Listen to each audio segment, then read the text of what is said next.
Hello everyone, I'm Diane. Welcome to my channel, Beyond the Sewing Room. So today I thought I'd just have a little catch up. Now I did mention recently that I bought a charity shop skirt for £2. So it's always good to pick these things up when you see them at a bargain price, because not only do you get the fabric and notions, you've got a good basis for altering, remaking, refashioning them. So it's always good to do that, as well as completely make your own clothes.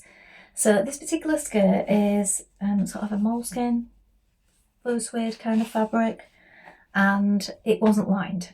So what I've done is I had some lining already, and actually it came in really useful because the lining I had left from currently making I have made the bridesmaid dress for an upcoming wedding, and the colour was just perfect. I had a big piece left. I've used the lining for this on this skirt to reline the skirt, and I had to take it apart up the sides and take quite a bit out of the skirt because it was too big for me, but I knew I liked the style of it and it would go with quite a few things for autumn. And I've altered it and I've added the lining to it. Now, without a lining, the skirts can be quite floppy or they can grab on your tights, especially in the autumn winter months. So it's always a good idea to line them, whether you're making them or you have ones already that you can do that with. And it's really easy to do. Just cut around your skirt, cut the pieces in lining, tack it inside, make up the lining as you would the skirt, tack it inside, try it on, and then determine how much higher the lining needs to be. So I have done a few videos in the past on adding linings to these, so I will link those in below somehow, and you can have a look at those as well. So I'm also wearing with this today this top, which is the Davenport dress by the Friday Pattern Company, and I have made it as a blouse because I like the style of the top of it with this elastic at the neck here. It has a yoke at the back, these shoulder panels just here, and it has quite a nice detailing on the cuff. So I've left off the frill this time though, because I feel it's enough without, especially with a busy print. So I'm going to talk a little about the skirt. I'll insert the clip and also show it on. Now, so here is a skirt that I got from the charity shop for £2. Now, as sometimes happens, I started filming some of the process for lining this and making it smaller.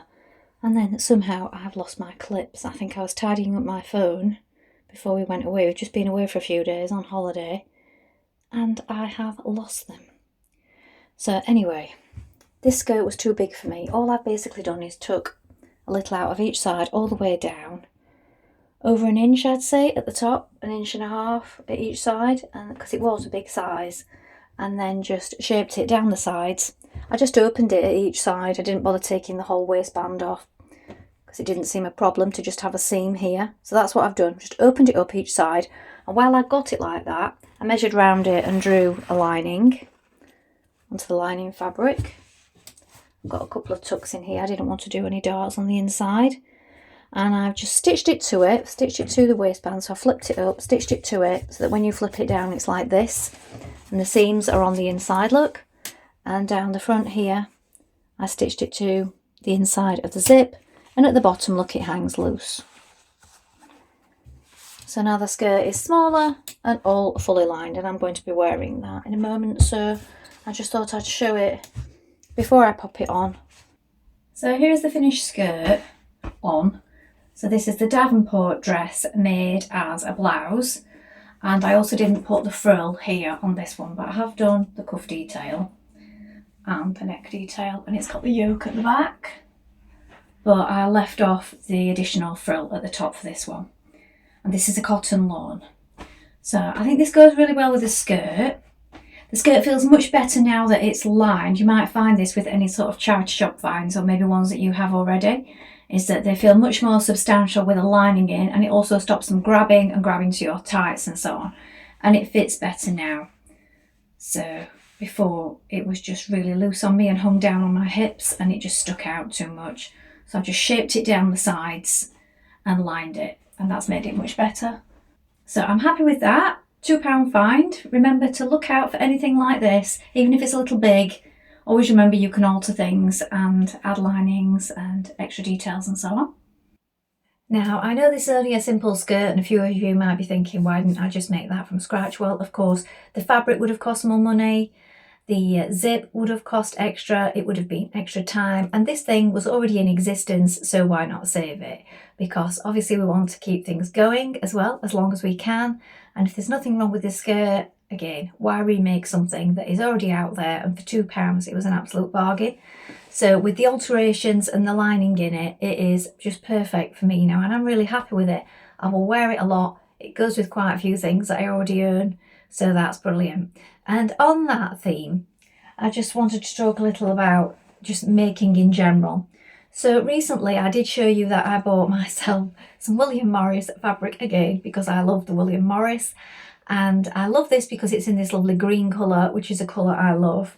But also I have some fabric left over from another work project that I did a while ago. I did mention this. This is sort of a twill, and I had it in my wardrobe. I'd folded up a few pieces, washed and prepared them, and added a little ticket to them to say what I fancied making with them. And these were enough, or this piece was enough, to make another pair of a jean style trouser that I like to wear, that I've made for myself, and I wear them a lot. And I have enough, just enough, to make those with this. But also, as you can see, I'm going to be making some kind of a blouse with this one. This goes really well.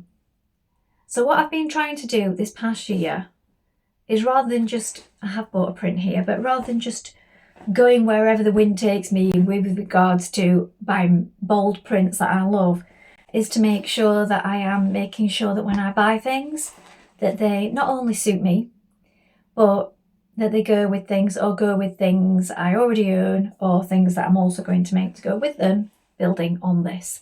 So again, this one will also go with the skirt that I'm wearing, but I feel it will also go with these jeans / trousers when they're made.